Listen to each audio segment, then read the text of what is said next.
سورۃ العنکبوت کی آیت نمبر 36 میں اللہ رب العزت کا یہ فرمان وما هذه الحیات الدنیا الا لہو ولعب وان الدار الاخرۃ لہی الحیوان لو کانوا یعلمون۔ تو اس آیت مبارکہ میں اللہ رب العزت نے دنیا کی زندگی کو لہو و لعب قرار دیا۔ لفظ الحیات ہے جس کا مطلب ہے حیات ہی التی بعدها موت، وہ زندگی جس کے بعد موت ہو،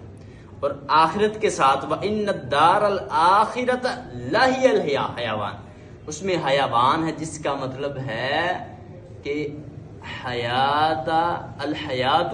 لا موت فی، کہ ایسی زندگی جس میں موت ہے ہی نہیں، یعنی آخرت کی زندگی ہمیشہ کی زندگی، اور اس کے مقابلے میں دنیا کی زندگی وہ زندگی جو فانی زندگی ہے۔